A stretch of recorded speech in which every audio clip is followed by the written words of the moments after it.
welcome. Oh gosh, welcome. Welcome. This one's going to be lively. It's not like she's done a podcast before, ever. Listen, yeah, allow me. Welcome. Take two. To where were we? Acoustics Unfiltered. Oh yeah, that one. Apparently, I'm your host, Asabi. Yeah, and I'm Mike. And we have Mr. Raggo Zulu Rebel.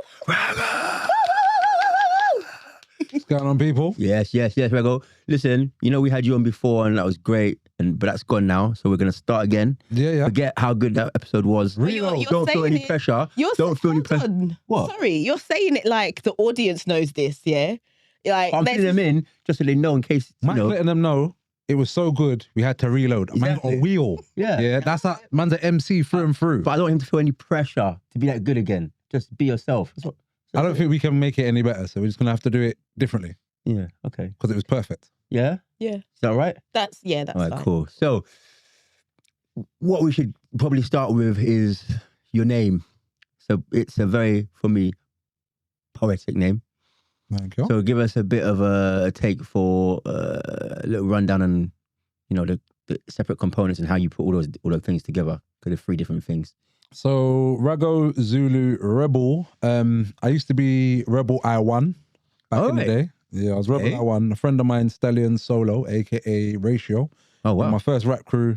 And he gave me the name Rebel I1 because at the time he said I was kind of a rebel. Okay. And the I was kind of, because it was kind of spiritual. Okay. I said, all right, cool, I can work with that. Nice. I think them times everyone was it was London, it was kind of garage turned into grime, it was slim jeans, Nicholson jackets.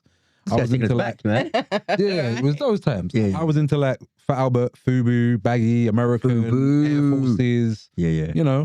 So he was like, yeah, you're a rebel, that's that. Yeah. Got a bit older, had a brethren of mine, Jermaine, and one time I was spitting lyrics. Yeah.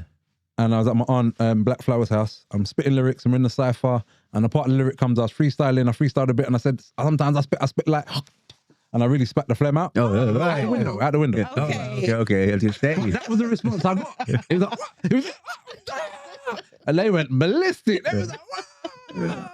I got another reload. Yeah.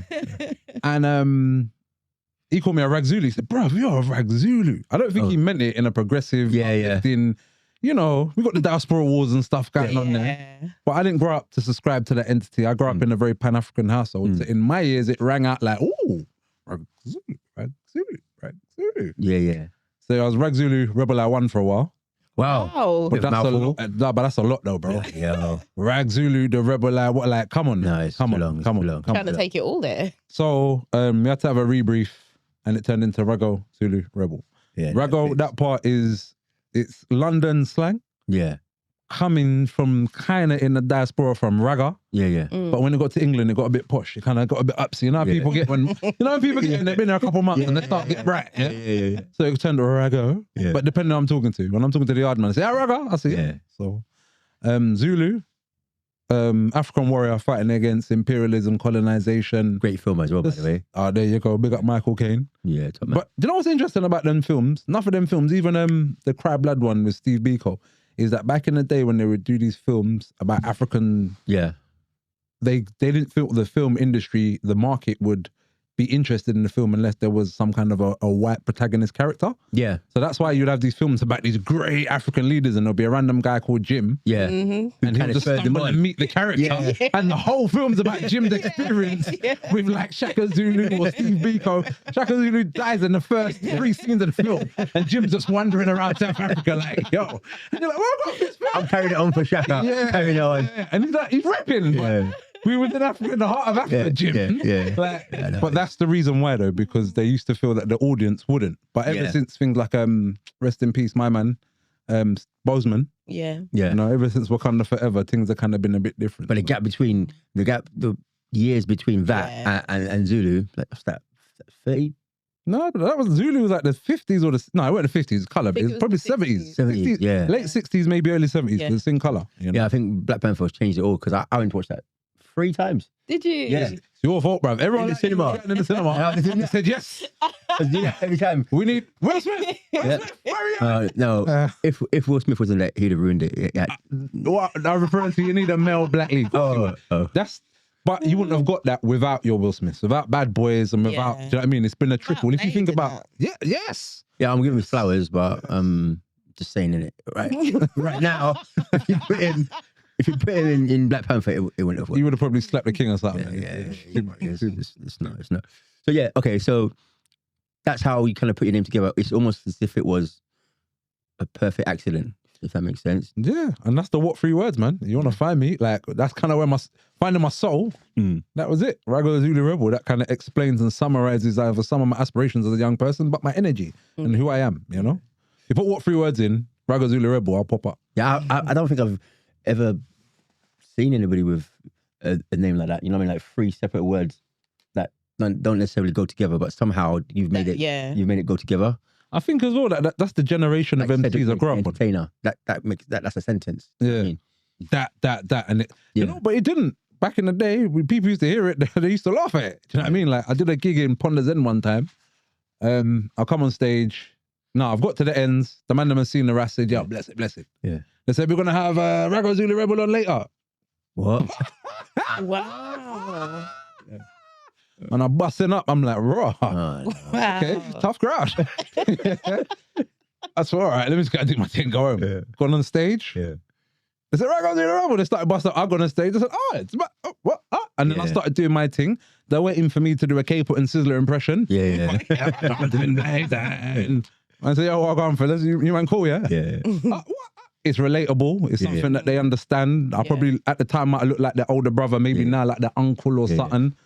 By the time I come off, that man, Raggo Zulu Rebel. Yeah. You know? So was that what it was like back in the days when you first starting out? Was it like really tough for you to get into, like, not getting respect per se, but you know what I mean? Understanding, because a lot of time people didn't get it. Even if they enjoyed it, they just was like, oh, this is, but, like I'd walk off and people like they've been tangoed. They had a good time, but they're like, what was that? Yeah. But now I think things are a lot more, even like I mentioned, diaspora wars. Yeah. Now you go to the dance, you're going to get Afrobeat. You're going to get dancehall. Yeah. You might get some grime or garage old school or everything is under one roof. I remember one time you wouldn't get a garage or grime MC with hip hop artists in the same venue. Nah, you wouldn't. It was very separatist, isn't it?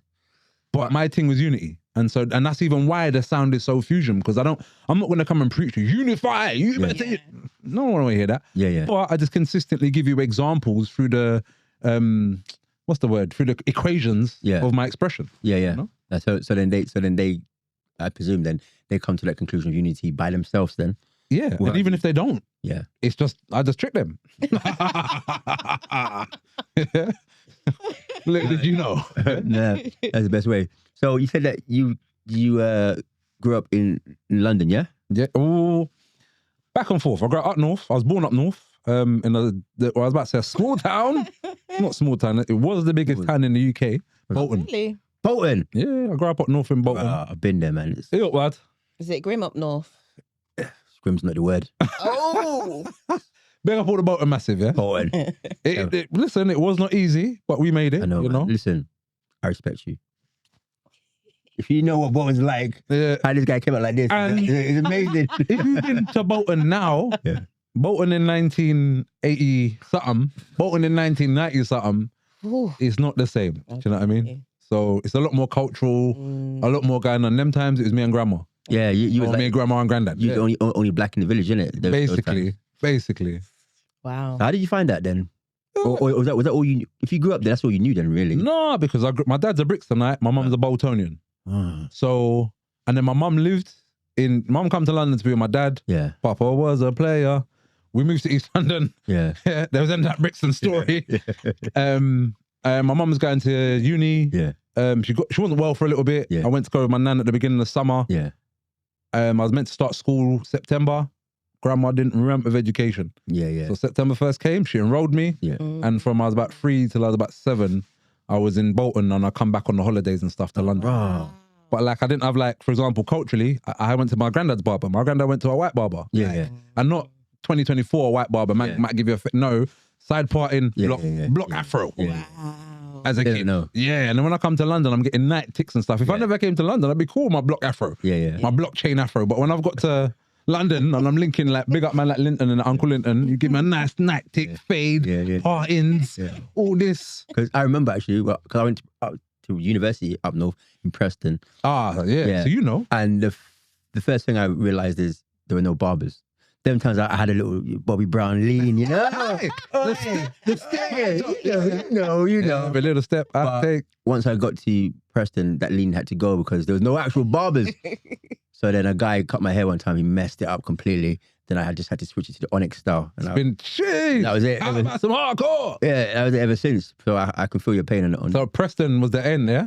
Yeah. Lancashire just, It wasn't easy. But back then, which isn't so far, there was a bit of a community because they had a West Indian community. So okay. I think they were Dominicans, perhaps.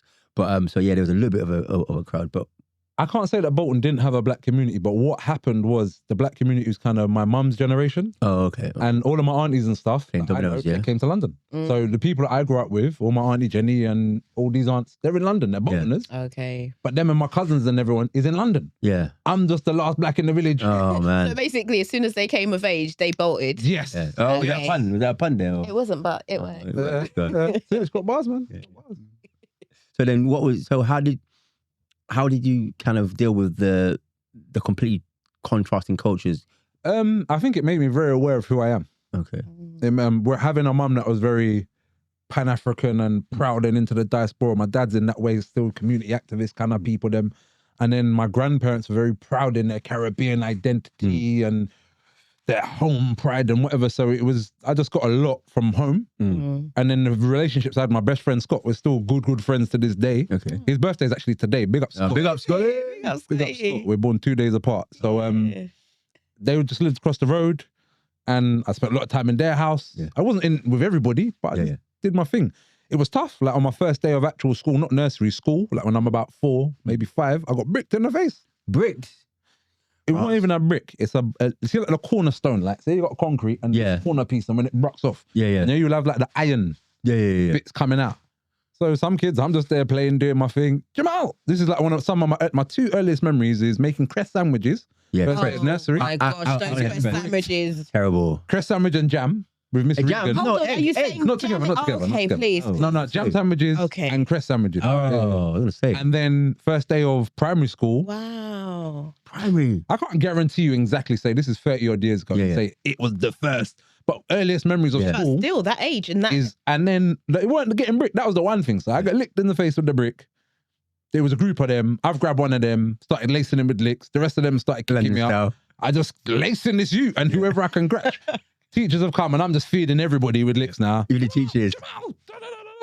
And this is kind of the story of my education. Like, you're going to get in trouble the biggest, yeah. So I'm trying to explain, they're not trying to hear it, cool, whatever. Even with the big bruise in your face, everything. So I've said, all right, cool. And as well, this is 1980s Northern England, do you know what I mean? Like, we see what's going on in 2024. Yeah. So that's true. But the brick things happen now and I'm in trouble, been told off. Lunchtime, I think they might have tried it or... Again? I think they might... Was it? No, at lunchtime it's happened. So the teacher wants to let me go after school, but they're congregating or something's happened or whatever. Yeah. So they've held me back. They've waited around the corner. Hold on, so they can see that, but you were in trouble. But oftentimes a recurring theme is when people will see that you're not the problem, the peacemaker, they will try and avoid them and deal with you. Yeah. Do you know what I mean? Absolutely. Yeah. So, but... I wasn't the peacemaker that day because when I got out, I caught one of their ass, started bite them, kick them, pump them, and I just went ballistic until the rest of them was like, all right, you're doing too much. Then I got home and I got blood on my shirt and a black eye. Yeah. Grandma Daisy did not have a bar of that. I did not send you to school to fight. Yeah, well. She got double licks. And I don't really know how the lesson to not be violent was violent. That's Caribbean logic. That generation, it's not even Caribbean logic. Yeah, it's true. Generational logic. It's old school. Yes. Old school maths. Mm-hmm. 2 + 2 is 7, something like that. But listen, it worked. It worked. I ain't never been incarcerated for no. Yeah. I ain't never killed nobody. So she must have knew something what she was doing. Yeah. But I think the trauma of school, the licks on the boys, not getting no support from the teachers, then getting home and getting beaten. I just knew, all right, cool. If this ever happens again, you got to make something out of this now. Yeah. On site. Yeah. And that was kind of my Bolton experience. Very quickly, they learned that Jamal was active. Yeah. And very soon, even those same boys became my friends. Well, that happens a lot, you know. It's weird how I think that's a man thing, though. We respect each other once we like dual swords and that. Yeah. What? Well, anyway, you can do that. Females can't. Yeah, females will do that. No, females will hate each other forever. They'll all be friends, be your bridesmaid. Yeah. Spike your wedding cake. Yeah. With laxative. Malice. Yeah. Don't look at me. Anyway. So, all right. So then, at what point did you come back to London and stay? When I was about 7, so that's year 3. Oh, so that's right. So you were in London for quite a while then. And even them times, I would go back to London all the 6 weeks holidays, half terms and stuff. So I was always back and forth, but then it went inverted. So from 7, every holiday I'm going to Bolton. Oh, was that your choice? Accent. Yeah. Proper. Hey up, Wolf. You're right, Asabi. You're right, Wolf. Asabi, Mike. Go check them. Yeah, proper. Oh, I don't know. I'm taking a minute now. Bolton is probably like your fake. No, but you had your mum's accent. It's northwest. It's northwesty though. I think you got it from Corrie, but it's roughly northwesty. I've probably watched more Corrie than I spent time in Bolton. So yeah. Fair enough. So then you're back here. You're in London. You're growing up in the London way. You're still traveling back to Bolton. So when did music come into it, or was it always there? Creativity was always there. So them times in Bolton, I'm drawing, or like I had my mum's toys. I don't want to play in the 1960s. I got a guitar from the Beatles, and some stuffed teddies and that. So that's dead. So I would just make toys out of cardboard, or creative expression started. Okay. I'm my mum's only child. Yeah. So I spent a lot of time on my own. Spent a lot of time with my grandparents, with my mum, uncles, aunts. And then when I'm about 9, Fugees come out. Yeah. No, it wasn't just the Fugees. Fugees come out. I think It Was Written comes out. I think some Biggie, like 96 was just a big year. Yeah. Do you know what I mean? A lot of things was happening, but those I know times music was just coming out left, right, center. But I know that Fugees' album was definitely very influential. That and No Way Out, the Brother Love. Yeah, and he wasn't Brother Love them times, he was Puff Daddy, but them 2 albums just came out and kind of just, I want to rap. Oh, right. Like that, yeah? Well, before I would remix adverts, Milky Bar Kid. Okay. And whatever else. You just... Yeah. And I sing it to my mum, she'd laugh. Yeah. I won. Hey, whatever. And then I start rapping, and then Youth Fitter. My mum puts me in Youth Fitter that year. I've probably been home about 2 years and chewing her ear off all the time. I've got kids now, I understand, mum. Forgive you. But my kids, I'm like, is this what they're like? So she's like, all right, puts me in the Youth Fitter to kind of get some of this energy off. Actually, she first put me in martial arts, and my cousin joined it, and I'm not competitive in that sense. Like if you're not trying to kill me, where am I competing? Yeah, I mean, so he came, he was good at it. Excuse me, see, that's why I became MC. He was good at it, so I went and joined the theatre. And the rest is kind of history. I found my home. Oh wow! And then so then ever since then you never looked back really, or do you still have one eye on other creative avenues? I'm a creative, so anything's anything. Do you know what I mean? But this is just my groove. Being on stage, writing. I used to write short stories as well before. So a lot of that short stories and comics and stuff, it all just turned into the MCing, really. Yeah, you just put all of that effort into one pot, I guess. I used to write short stories before. Really? They weren't that short though. But what do you mean they weren't that short? They were long story short. It started as a short story, but and then this happens, then that happens, then that happens, then that happens, and before you know it, it's like 16 pages long. It was only supposed to be like 3 or 4. Kids love the and then. Yeah. God, kids and then. I don't really like the way that's the story ended. No, let me just add a little bit, and I just embellish it a bit much. Fair enough.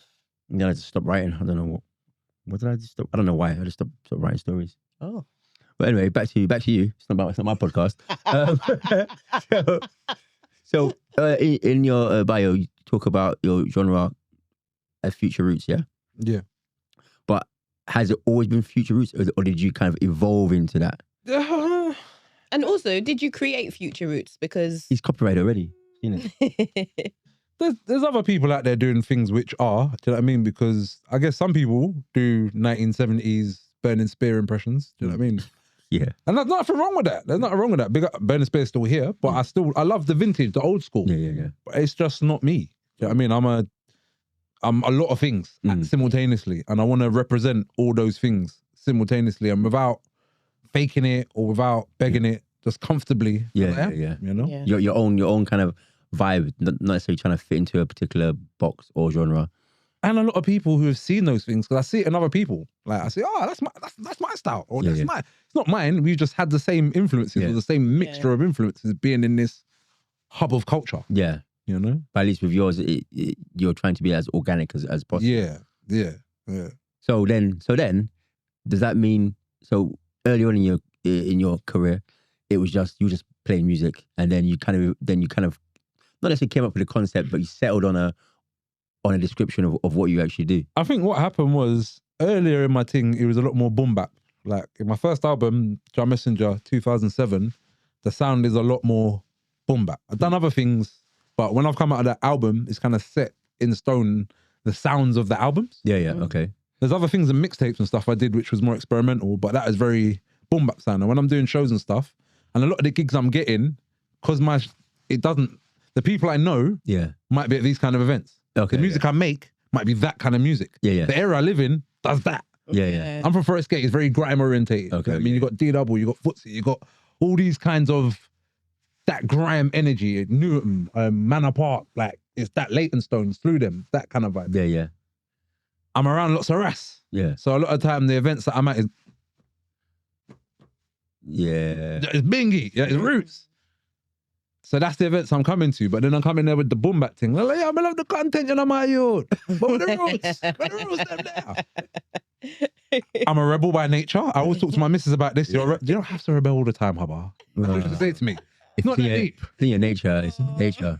So for a long time, I did, and then I would incorporate it in little ways, but it's still boom bap though. It's still, it's still.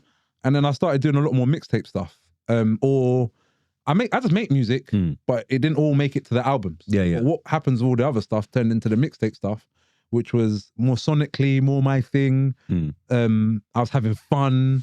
It's experimental, so it may have been a bit grime. It may have been a bit more hip hop. It may have been a bit more reggae. It may have been a bit more R&B. Having lots of fun and people responding to it, I had to give them more. So it was kind of the balance. The mixtape stuff was kind of more experimental, fun, different sounds. We did things like the Love and Lust, which is R&B stuff. We did everything, this guy. And then we started doing stuff like acoustic roots. When we did You and Me. So that was kind of over in that way. Do you know what I mean? So, or like we did the Rounds of Manchester, which was like folk roots. Do you know what I mean? So it depends as well who I work and collaborate with is the sounds that you'll get out of me. You know? Because I was going to ask, do you have like a core group of producers, musicians and artists that you generally like to collab with? Or is it just wherever the vibe takes you? It is 100% this, and there's also 100% that. So there are people that you will see are consistent. There's more people, isn't it? We've always rolled together, we work together, we create together. You will see I'm on their albums, they're on my albums when they do shows, But then if you DM me tomorrow and say, oh, Raggo, I've got this beat, you know, I'm not posh, I'm not stush. If I like it, I'll jump on it. I don't.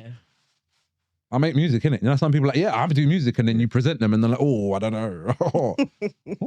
Get out of it, bruv. So, you know, some artists, sometimes they talk about their music as being their therapy in terms of how they present their content, so they get dark feelings out or whatever it is. What is music to you? Better expression than depression. Huh? Elaborate, please. Better expression than depression. Okay.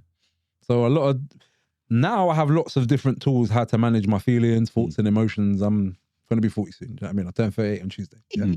So now, but when I was 9, I probably didn't have those tools. No. But that's how I managed to get it out and learn and seeing your thoughts on the page. Oftentimes you might not even have the words to articulate it. So when you start to think about and get words and then it starts to flow and pen goes crazy, and then you sit back and you look at it and you're like, oh my gosh. Or when you come back a year down the line, I remember this time. Do you know what I mean? So it's more as a journal to a degree. Interesting. You know? Yeah, it's a good take on it, because like it means music means different things to different people, but I feel like there's a common theme that runs through it all the way. It might not be your therapy per se, but you kind of jotting down your feelings either way, isn't it? Yeah, I can't deny that music is therapeutic. Even certain times bad things happen in my life and I can't talk to people, I can't whatever, I can write a song, no? Yeah. And maybe after I've written a song, I can But I also think that's to do with the masculine and how the masculine deals with its issues as to the feminine. Feminine will be, and we all have masculine and feminine both. Yeah. But in my experience, my mum, my aunties, sisters, they get problems. And by the end of that, even if they don't physically fix the problem, you see the tensions relax. Yeah. All right, call you back later. Love you. Yeah. I don't really see men function. Even if we do reason, we're not going to reason to fix our problems. No. If we are reasoning, I got a problem with my car, I reason with the mechanic. Yeah. But how we fix our problems is escapism. We might go and fix the engine. Yeah. And by the time we finish fixing the engine, you've got an idea on how to fix whatever the problem, your divorce or you're 10 years late on rent arrears or whatever. But that little 10 minutes away, go kick a game, play football, write a song, it gives you space from the problem to get some scope on it. Yeah, rather than, I find men don't often, not necessarily share their feelings, but talk about their feelings in that way. Yeah. Not in a constructive manner. You might just phone your man or see a guy in the street and start cussing on that guy did that. And when I see him next, I'm going to do that. But that's not getting to the crux of your feelings, why you feel that way. No, and actually, it's actually firing you up, getting you more angry about the situation. So you haven't really solved it. You're just going to go and deal with it. Absolutely. Whatever that means. And it's probably worse because you're telling the man all this. Is what? If that was me? Yeah. And a woman's not going to do that. Yeah, no. You know what I mean? Why are you slapping her in the face? Like, he's not going to do that. Yeah. Let me put the kettle on. But there are some females that will encourage that do react that way. Like, you just slap her, just that. Do that. Yeah, I do with you. And the earrings come off and then Vaseline. And then you're on. Well, okay, so I think we should probably hear some of your fantastic future roots. Okay. What's the first song you're doing for us? This first song is called I Lie. Basically in London or in England, or around the world now, but there's a certain phrase, I lie. Yeah. So that tree was cold, I lie. Or, them wings was hard, fam, I lie. Or whatever the thing is, but try to incorporate our cultures into the music, Nice. All right, we're going to wait for the DJ and then... Pilgrim EP out now. Let me get over a little bit. Sorry, you want it? Yeah, Raggo, Pilgrim. Them way there, I lie, not one of them can compare. I lie, yeah, I lie. No word of a lie, I swear I lie. To the day that I die, up on the front line, I'll be there, I lie. Last man standing there, thumb finger in the air, I lie. Them boy there, I lie, not one of them can compare, I lie. Yeah, I lie, no word of a lie, I swear I lie. To the day that I die, up on the front line, I'll be there, I lie. Last man standing there, 2 gun fingers in the air. I relied on the money under my bed for the times I was hungry and without bread. All kind of lying rumor might spread, but they still mention man when I'm dead. For the last 10 years I run the thing red. Outgunned and outnumbered, but still getting a full 100. Them bun them skin just like a sunbed. Them boy there, I lie, not one of them can compare. I lie, yeah, I lie. No word of a lie, I swear I lie. To the day that I die, up on the front line I'll be there, I lie. Last man standing there, 2 gun fingers in the air. Blood thicker than water, but man's thicker than blood. I lie, family, well, you're calling me, but no one show me no love. Them boy, a informer, just made a deal with the judge. I lie, no word of a lie. To the most high, I swear I lie. Them boy there, I lie. Not one of them can compare, I lie. Yeah, I lie. No word of a lie, I swear I lie. To the day that I die, up on the front line, I'll be there, I lie. Last man standing there, 1 gun finger in the air, I lie. Them boy there, I lie, not one of them can compare, I lie. Yeah, I lie, no word of a lie, I swear I lie. To the day that I die, up on the front line, I'll be there, I lie. Last man standing there, 2 gun fingers in the air, I lie.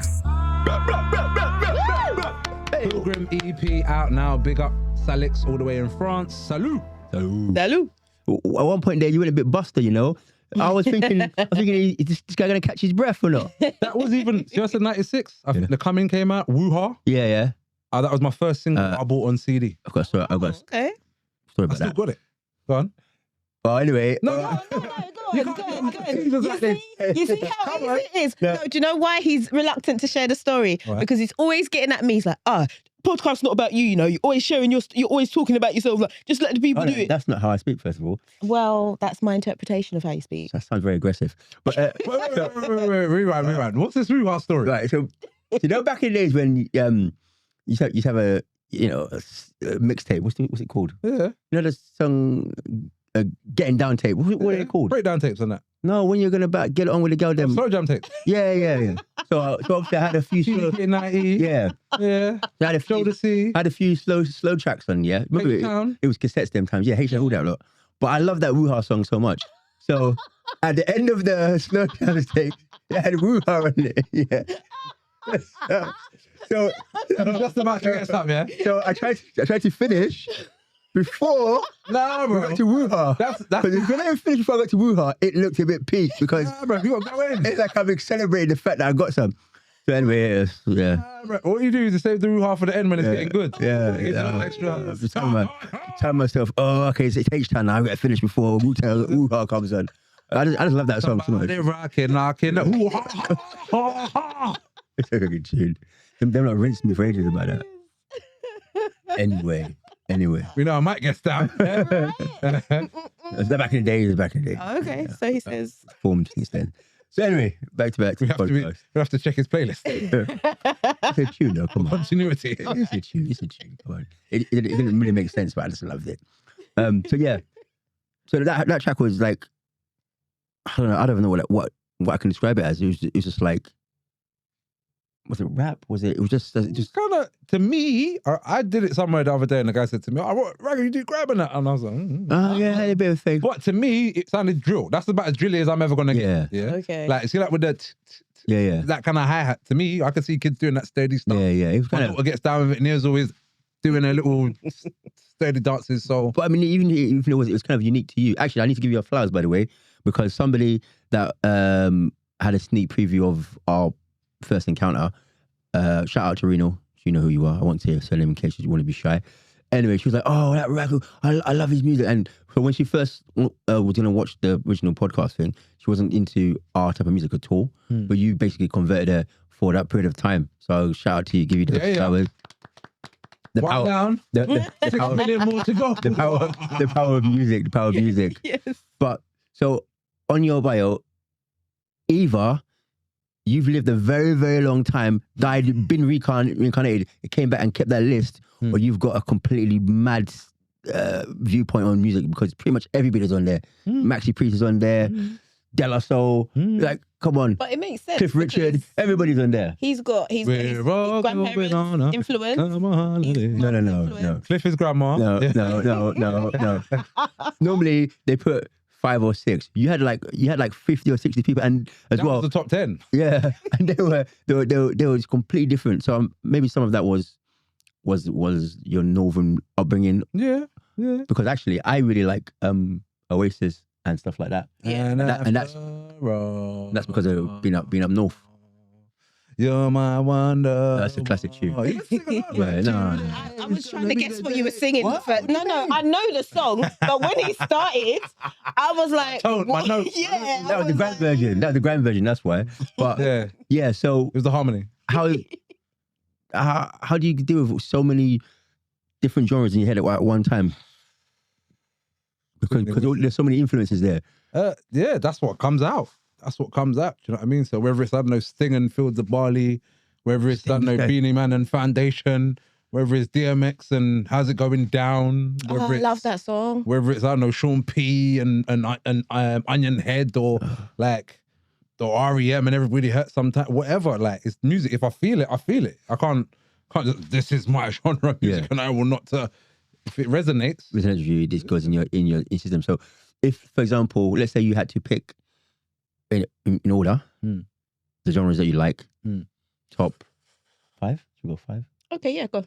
Top 5? Yeah, obviously, Vibes is your guy. So are we saying that Bashment is your top? No, but that's it. It's vibes. It's not dancehall. I love dancehall as a genre. Okay. But right now, dancehall music doesn't really appeal to me. Like, Vibes is the king of the dancehall from 10 years ago. Yeah. Really, he's still doing his thing. That's poor for everybody else then. If he's been away and you. And I think that's about his lyricism and the way he blends styles. You put Vibes on some old school Studio One reggae, he's gonna kill it. Yeah. You put him on hip hop, he's gonna kill it. You put him on modern dancehall, he's gonna kill it. You put him on old school 1980s slang thing with him, he's gonna kill it. And not just.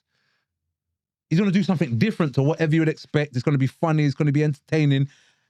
everything he does. I don't like everything he does. No, fair enough. And more than even not like, a lot of stuff he does isn't for me. Yeah. So I can look at but when you got the things that are for me, it's like diamonds. It's like the sun. Give me a piece of the sun in my hand, and I can just put it in my plate and eat it. Like, but where would you rank him versus, say, like a Beanie, a Buju? But it's different things though. Bounty Killer. The Vibes Cartel thing is about lyricism for me. Do you know what I mean? And what I mean, technicality. Oh, okay.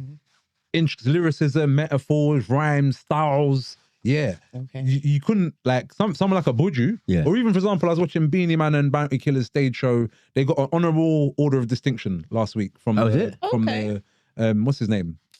The Prime Minister of Jamaica. Okay. The light skinned brother, red one with the green eyes. I don't know his name, sorry. Whatever, man. Terrence Howard. They're probably family still.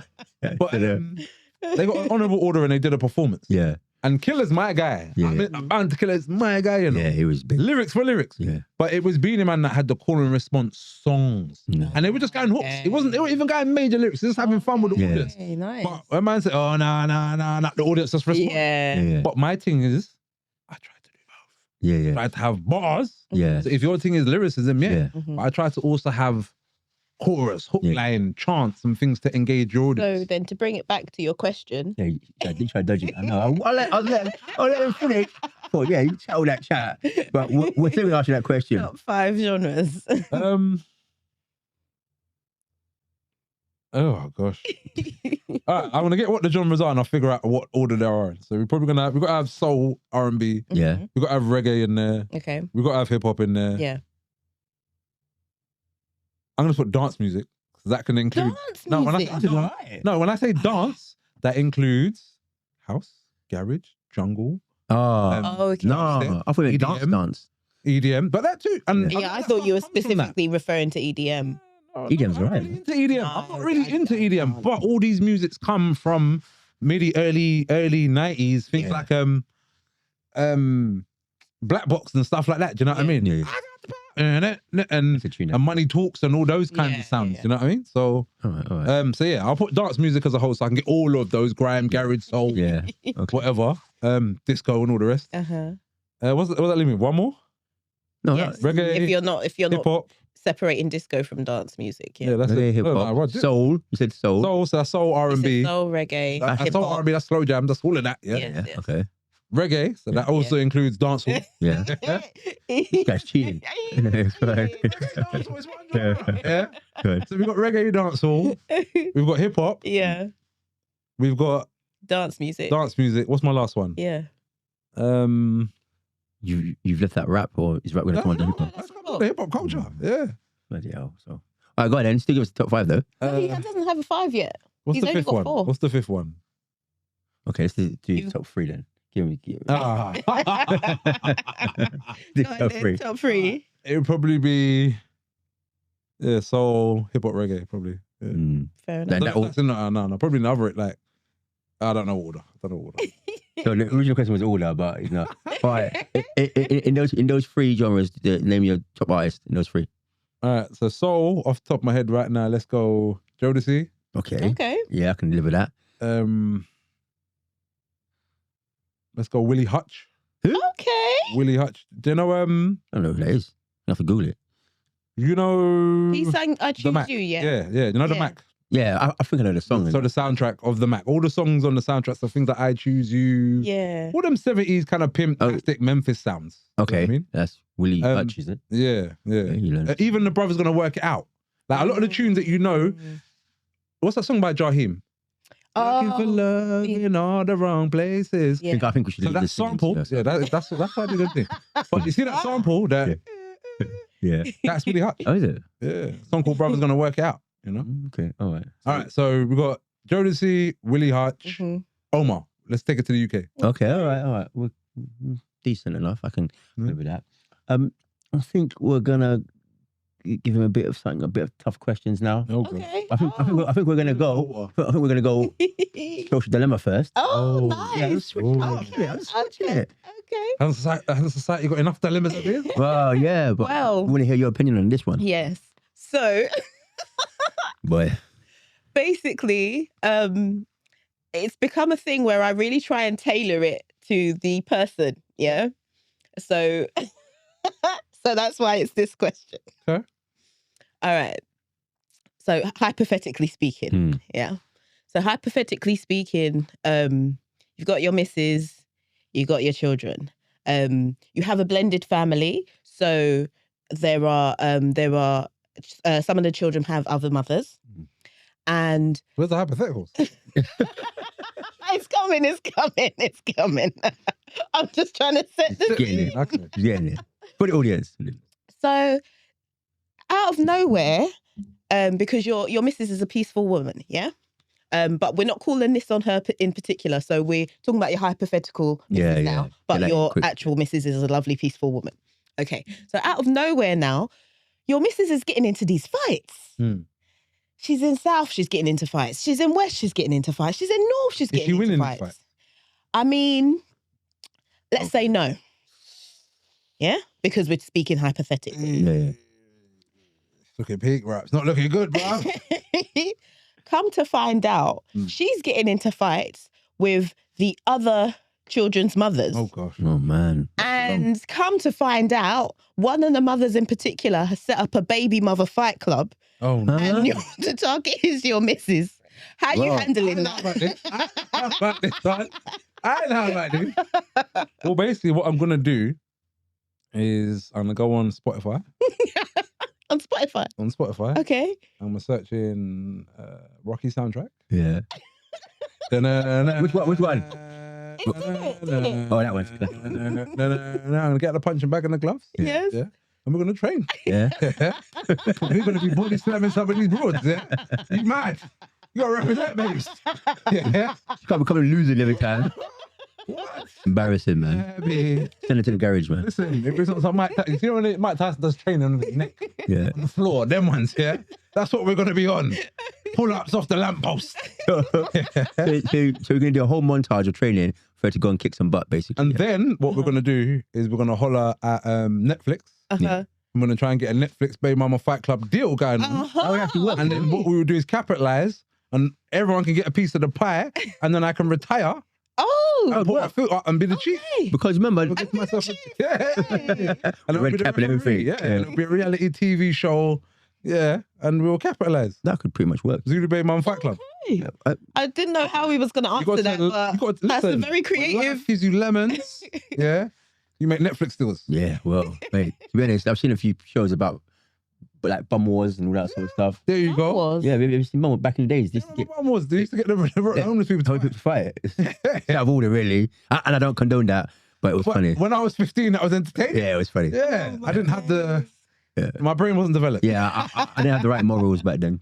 All right, so I'm going to give you a little head-to-head of two artists that you like. Well, we hope you like them. And then it's like a do or die death match, and you need to tell us who would win and why. Celebrity death match, yeah? Yeah. Remember that program back in the days with the clip with the... Yeah. It's dope. So we're going to go with Lauryn Hill. Wait, Lauryn Hill in 2024 or Lauryn Hill in 1998? 98. Okay. All right, thanks for that. Lost. Everyone's lost. Yeah. And Anita Baker. Wait, it's 1998 though, yeah? Yes. No, we're in a time vortex where she's 98 and Anita Baker can be whatever year she was best in their prime, in their peak. In their prime. Peak versus peak. Yeah. Yeah. Otherwise, but Anita Baker ain't got no bars. Like, she ain't got no bars, but she ain't got lyrics as in. Well, I just need to answer the question. I just need to answer the question. Yeah. I need to answer the question. Well, I didn't mention. I say she can't. I've never heard Anita Baker rap. I just said, who's you gonna win? You're Anita Baker rap. Well, you never know. She might have some. No, I don't want it. That's gonna ruin the whole. Do you know what I mean? You could do it with Nah, oh, please do it now. Leave AI alone. Sweet love, yeah. Sweet love, don't never walk away. What? No, that's like DMX, but I don't ever want to hear it. So, Lauren, whether you're doing the rap because you're saying Lauren purely because of rap. Yeah, because Lauren's my favorite MC. Like, I didn't ask you about MCs. I just asked you who's winning the battle head to head. Hold on, listen. You picked two artists, that you know he likes. Yeah. Yes. you happen to pick his favourite MC. Now you're battling him about the fact that it's his favourite MC. If it was just singing though, I'd probably go with Anita. As much as I love Lauren's voice and that, she can't do Sweet Love. Do you know what I mean? She didn't come out Anita Baker came out with a song called Baby, an album called Baby I Apologize. When was the last time a woman apologized? Come on. Never. There you go. Anita Baker is one woman, yeah? She's special. She is the black man of this thing. Yeah. Men always say this all the time. Yeah. I'm sorry. And mean it. Ruben started apologizing enough for all of us. Yeah. Call me out there. Yeah, I don't really mean it. Okay, fair enough. All right. So you're going with Lauren. Yeah. Purely because of her rap skills. All right, fair enough. Okay. Well, probably time for us to hear your little rap skills again. Cool. All right, so this one is my latest EP. Came out 23rd of July. It's called Mercy. So sometimes we all need a little bit of mercy, yeah? Hey, Lord of mercy, let we get a blessing for the desperate and the thirsty. Clean my heart and soul because you know my Anna dirty. But every year still live to see another anniversary. Lord of mercy. Hey, Lord of mercy, Lord of mercy, Lord of mercy for the help we feed the homeless and the hungry and chase all the evil at the country. Pump, pump, quick, draw the pumpy. One gunshot for every Andy. Clean water for all the thirsty and guide every pilgrim on this journey. Cause this world is merciless, filled with filth and dirtiness. Cleanse us with your holiness, cause cleanliness to godliness. Lord of mercy, Lord of mercy. Bless my wife and pick me when me sing again. Mercy, let we get a blessing for the desperate and the thirsty. Clean my heart and soul because you know my Anna dirty. But every year still live to see another anniversary. Lord of mercy, Lord of mercy. Over everything, just put the Father firstly. Bless me and anoint me, said you know they cannot curse me. Do you hear my prayer like a in the upon a prayer sheet? Lord of mercy, hey, yeah. So Acoustic Unfiltered, exclusive. Big up man like Toast every time. My lips were dry there, so I couldn't do that. Needed some water. Hobnobs. Could have cracked myself there. But yeah. All right, hey, that was great, man. Yeah. I like the flow. So we'll probably round off with some like pearls of wisdom from the great man himself. So like for people coming up after you, going through the journey that you've gone through, or their own journey, actually, not your journey. Would you have any like? What would you say were the pitfalls that you've overcome, and some of the successes that you could pass on? Oh, pitfalls. Let me start with this. Today, I woke up and I posted this on socials, and I think this would be a good point to start. Where is it? I said today. Today, be grounded, center yourselves, and don't be easily provoked. Nice. That was the vibes for the day, because there's a lot going on, and we can get poked, and we can get pulled, and we can get dragged. But if you're centered, if you have a good relationship with yourself, if you know your instincts and your core, you will know what's for you. Yeah. Do you know what I mean? And when something that ain't for you, and you'll be safe, because you're not gonna fall for the bait and the cheese on a rat trap. Yeah. Mm-hmm. It's very zen. I should take that advice. Actually. Yes. No, because oftentimes people see that you got power, and how they rob you from it is they'll keep poking you now. You got poked today. Who poked me today? Oh, not real poke, like their version of poking. Oh yeah, that was good. It wasn't a real poke. But that's another story. cut. Anyway, yeah. But it's just to recognize when these things come. Sometimes something is coming to present you with gifts and greatness, and other times it's sugar coated. Yeah. No, that's a fair point. So what about in terms of, obviously you've had lots of successes, more to come as well. What were the methods? How did that all come about? The success thing is that I just continue to learn from the mistakes. Yeah. Do you know what I mean? Like, you didn't just happen to have a success. You had to do a series of things first. Yeah. And trial and error. Oh, that didn't work. Oh, that didn't work. Oh, that works. Yeah. Do you know what I mean? So don't give up at the first few obstacles or hurdles. Yeah. Also, don't beat up yourself or like kill yourself to do things if it isn't working. Don't force it. You know what I mean? Exactly. I think it's hard for people to accept that they've made a mistake. Everyone thinks it's just going to happen by magic. You're just going to wake up one day, drop one song, suddenly that's it. You're Belle Biv DeVoe, whoever, and without putting any work in it, and there'll never be any downside or downtime or any failures. But and even if you get success early, it's maintenance. It's not what you get; it's what you can keep. Exactly. You know? And then, for example, there's some people that are great artists, and we looked at them and said, he's a one-hit wonder. Yeah, that guy's got one hit more than me. Yeah. You know what I mean? So it's about recognizing your blessings. Yeah, no. I think that's the main thing, you know, because I might have something and just and the next person looking at it, wanting and yearning the thing I've got, and I'm casual with it. Yeah. So you got to recognize it and see it and know it as a blessing. Yeah, count your blessings is key, you know. Yeah. I'll do this. Sorry. Count your blessings is key. There we go. It's hard to do that. But yeah. All right then. All right, that's sound advice, I think. Yeah. Feel very zen and don't be provoked. Learn from your mistakes. Come, let's do it. 1, 2, 3.